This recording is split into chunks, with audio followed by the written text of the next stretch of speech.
and screaming, how her verbal abuse affected me. And she interrupts me to tell me that it's not her fault that Zanny screams. I didn't say anything about Zanny. Her daughter was never the problem. Her daughter was literally never the problem. Rick was sometimes the problem, but most of the time Shannon Alvarado was the problem. I needed to make professional calls during the day. She said that was okay, but then once I was there, she wanted to change the rules to, oh, well, how about you only do that at night, because I don't want the cops to think that I'm abusing Zanny.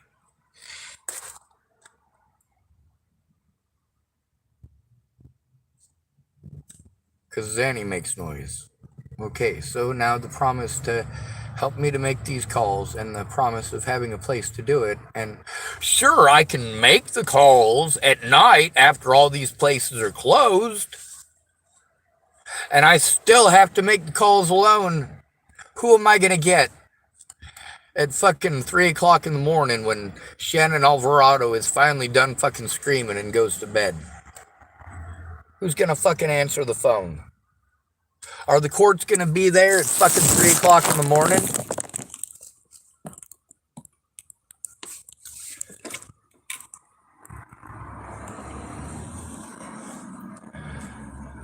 When an at-risk adult or child is being abused, the most important thing is turning it in right away with the victim for their safety. Right away. So let's press play on this shit. At the very end of it, Shannon Alvarado decides to take a cheap shot. You know what the difference between taking a pop shot at somebody and somebody come forward and being honest? I'm not trying to hide my words in Messenger. I'm speaking them loudly and proudly and publicly. I had to. Now you can hear in our conversations over and over and over again, when it comes to her screaming because of her alcoholism, she deflects and makes it about Zanny. Or she deflects, well, when she deflects and makes it about Zanny, what does she say? She says it's not her fault that Zanny's loud. Zanny, that's right. Zanny wasn't screaming the whole time I was there. Sure, she did some screaming. There was one day there where I had a major fucking panic attack over Shannon Alvarado's abuse towards literally everybody in the house. It is abusive to everybody in the house. And nobody is allowed to say anything because she controls the household.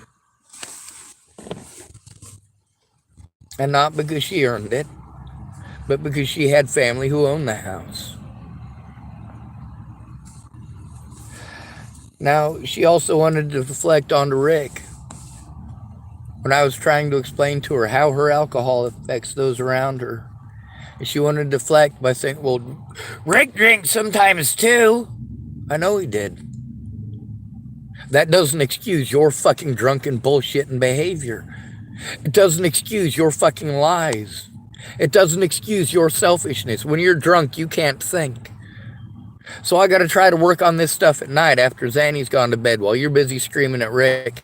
I can't fucking think through that, Shannon Alvarado.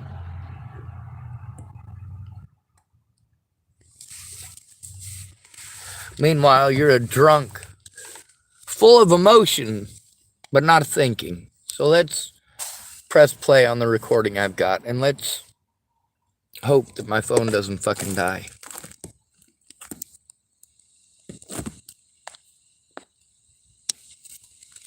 Well, it's still at 5%. Just so you know, I say mean things in this. I hope you like it.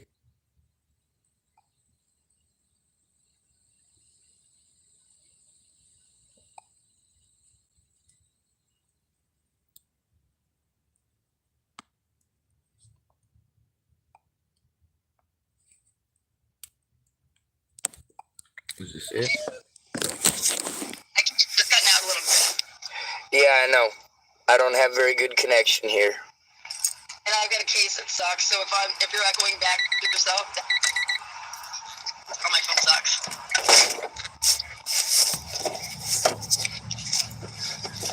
Alright, so literally every single one of you, I needed help turning in these crimes right away. And not arguments. This is still what I need. I needed help with all of this stuff when it first started. Before Natalie was killed, I went to all of my friends, and all of them did exactly the same thing. None of them helped me to turn it in right away. Kara Johnson Miles got away with the things that she... Now here's the thing, is that this started over a year before Natalie was killed. Now, Shannon Alvarado is going to keep on trying to jump across the timeline. She knows exactly what she's doing. When she's trying to say, oh, well, I didn't know Natalie, or I didn't know you before Natalie died. Yeah, but you did the same things that my friends did before Natalie died. You did the same things after she died. You pretended that you cared, pretended that you were going to help me, and then talked about yourself and your fucking conspiracy theories. Anything except turn in the crimes with me to the police. She keeps wanting to say, oh, well, I called a newspaper. I don't give a fuck. You didn't do it with me. Those were the instructions. And it wasn't the police. Those were the instructions. There's no need to go to the fucking media if we can get the police to do their jobs. And in order to go to the media, we have to catch the police not doing their jobs. When they can just say he's a mentally ill homeless man and anybody will let them harm me, including yourself. That right there is exactly why we need a friend or family member. Just like a child. If your son was beaten up or raped, guaranteed you'd fucking do something right away. But you pretend like you don't know what to do. I don't know what to do. I don't know who to call. Well, how about when I was in those situations, how about we call the officers that I had to call by myself? But we never got that far. When I'd explained to her we needed to call the police, it turns into this big old fucking argument. No, you're not so fucking retarded as to believe that bullshit, are you? When your child needs to turn in a crime, if you're going to turn that crime in for them, then you need to listen to your son about the crime that was committed so you know what the fuck to turn in. Not some conspiracy theory concocted by your drunken stupidity.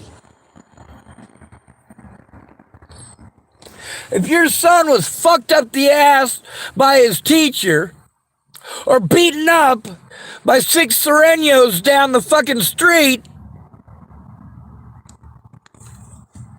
you know exactly what to do, and you would do it immediately. You know what you're doing, Shannon Alvarado.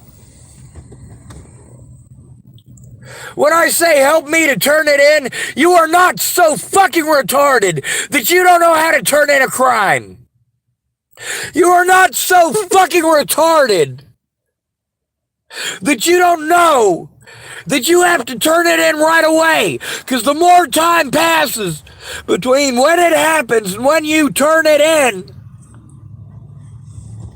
the less likely it is that those criminals are going to face justice, and the more likely it is that they're going to retaliate against their victim. When you force the victim to go public about their abuse, because you literally never tried to turn it into the police, and you want to use this, oh, I called a newspaper. You've been using that excuse for 7 years, bitch! Instead of saying that, make the fucking call, Shannon Alvarado! That is what I have had to say to you and all of these other predators like you for this entire time. Help me turn in the crimes or leave me the fuck alone!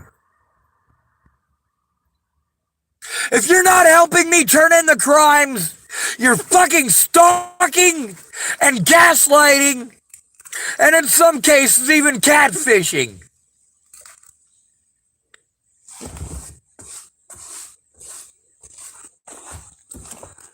If I asked you to please stop getting drunk every night and throwing fucking tantrums and throwing your fucking weight around because it's your house.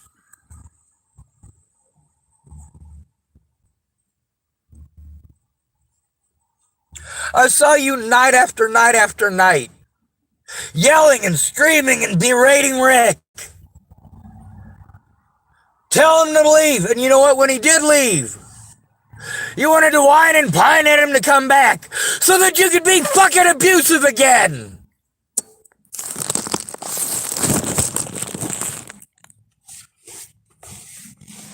You thought. That's the problem, Shannon Alvarado, is that you weren't listening to the fucking victim. You were listening to your fucking drunken stupidity. You can't remember a goddamn thing I said because you weren't fucking listening.